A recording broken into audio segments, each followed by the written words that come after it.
Aujourd'hui, nous allons faire du bon sanga avec du maïs frais et des légumes frais venus tout droit de mon petit jardin. Veuillez suivre la réalisation de la recette.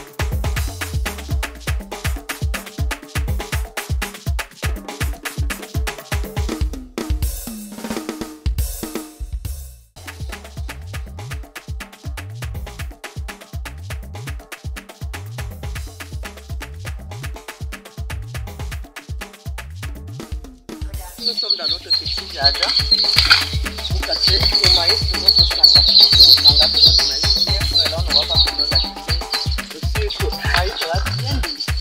Ah oui, j'ai acheté les pommes. Ici chez nous c'est l'ozo parce que j'ai pas trouvé les feuilles de melon parce que normalement c'est avec les feuilles de melon que ça se fait. Là je les coupe finement avant de passer à la cuisson.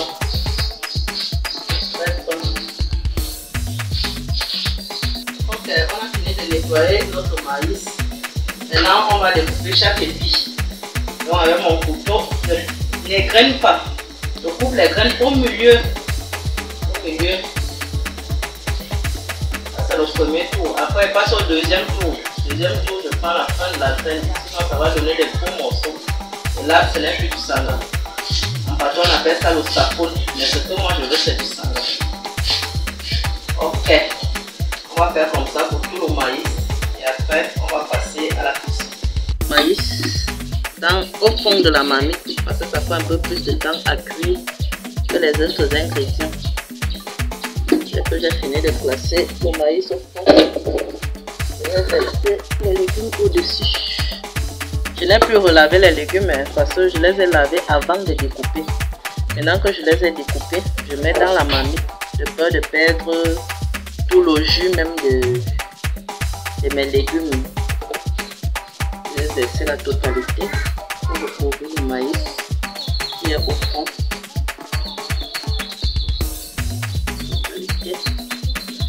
Et là, je vais prendre le maïs qui avait déjà été découpé.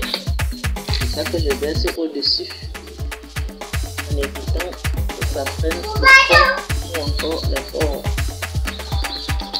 Je vais ajouter un peu d'eau et passer au feu. Après avoir cuit mes noix, je vais les piler pour pouvoir avoir la pulpe. Parce que c'est la pulpe que nous avons utilisée dans le sanga. Ok, là j'ai fini de piler mes noix. J'ai ajouté de l'eau. Je mélange bien.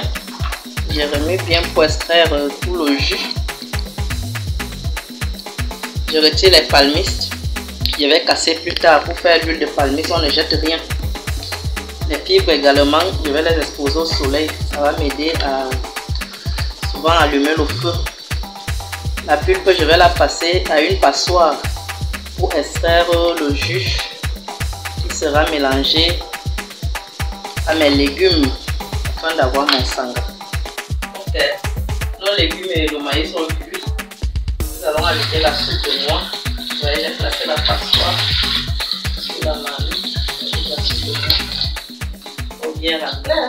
Ce qui reste là, c'est l'huile. C'est ça qui va donner la texture brillante à notre sanga. Et encore assez d'eau. Nous allons laisser tarder.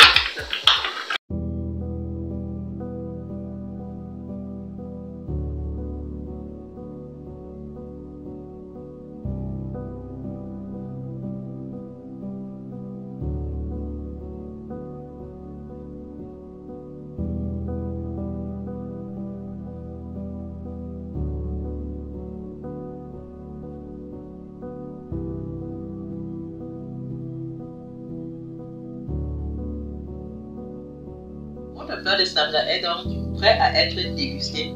Il est très sucré. Petit secret, pour casser le maïs le jour où vous allez préparer. Vous cassez les légumes le jour où vous allez préparer. Parce que quand ça dort, ça perd la sucrerie et vous êtes obligé d'ajouter du sucre. Pour nous, des gens à une corpulence un peu imposante, là, il faut éviter le sucre de peur d'attraper le diabète. Donc, vous cassez le maïs le jour où vous préparez ainsi que les légumes. Le plat, il est riche en énergie parce que le maïs et les noix apportent de l'énergie. Il est riche en fer parce que les fruits apportent du fer. Bon appétit à tous et à la semaine prochaine.